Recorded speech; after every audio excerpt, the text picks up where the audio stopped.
Cody Rhodes ने promo cut करते हुए फैंस का स्वागत किया। उसके बाद उन्होंने अपने मौजूदा दुश्मन शिंसुके नाकामुरा का जिक्र करके कहानी को खत्म करने को लेकर बात की। रोड्स इसी शो में कहानी का अंत होते हुए देखना चाहते थे। जल्द ही शिंसुके बिग स्क्रीन पर नजर आए और खुद को रोड्स की कहानी का लेखक बताया।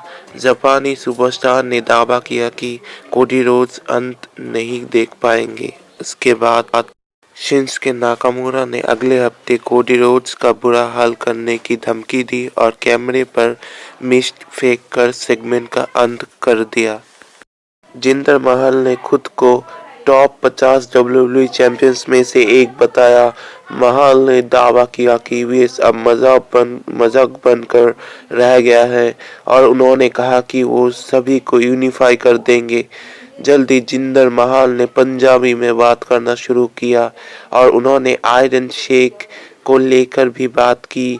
थोड़ी देर बाद द रॉक ने एंट्री करते हुए चौंका दिया। द रॉक ने रिंग में आने के बाद आयरन शेक को श्रद्धांजलि दी।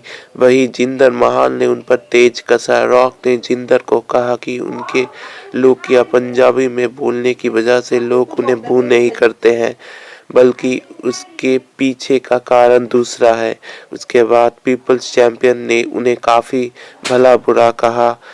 उसके बाद द रॉक ने आगे कहा कि अगर जिंदर महल उनके फिल्मों में से एक होते तो वो बेआवाज होते। जिंदर ने दावा किया कि उन्होंने ये फिल्म नहीं देखी है। उसके बाद भी रॉक ने इन द शेर मेंबर की बेइज्जती करना जारी रखा। उससे उनका गुस्सा फूट पड़ा और उन्होंने दिग्गज पर जबरदस्त हमला करते हुए उनका बुरा हाल कर दिया। द रॉक ने फाइट बैक करते हुए जिंदर महल की हालत खराब की और अंत में उन्हें स्पाइन बस्टर और पीपल्स एल्बो देते हुए चारों खाने चित कर दिया। जल्द ही रॉक ने कहा कि उन्हें भूख लगी है और उन्होंने फैंस से सवाल किया कि उन्हें खाना खाने बूथ में, बार में या हेड ऑफ द टेबल पर जाना चाहिए।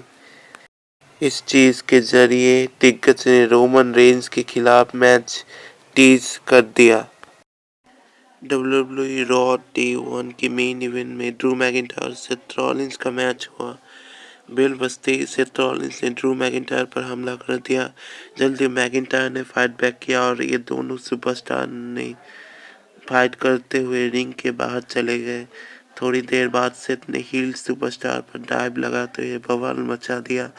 ड्रू से फाइट करते हुए रॉलिंस की हालत काफी खराब हो गई, लेकिन वो हार मानने के बजाय अपनी ताकत बटोर कर स्कॉटिश वॉरियर को तगड़ी फाइट देते हुए दिखाई दी और एक अच्छा खासा मैच के बाद वर्ल्ड हेवीवेट चैंपियन ने एक बार फिर खुद को क्लेमोर से बचाया और हील सुपरस्टार को पेडिग्री देकर पिन किया, लेकिन उन्होंने किक आउट कर दिया। उसके बाद डेमियन प्रीस्ट ने MITV कॉन्टैक्ट और डोमिनिक मिस्टीरियो के साथ अरीना में एंट्री की, लेकिन मैकिंटायर ने कॉन्टैक्ट कैश इन नहीं होने दिया। जल्द ही ड्रू ने सेथ रॉलिंस को क्लेमोर किक देकर पिन किया, लेकिन उन्होंने पैर रोप्स पर रख दिए। अंत में डार्किटिक ने अनाउंस टेबल पर पेडिग्री देने के बाद उन्हें रिंग में लेकर स्टॉम्प देकर अपना टाइटल रिटेन किया।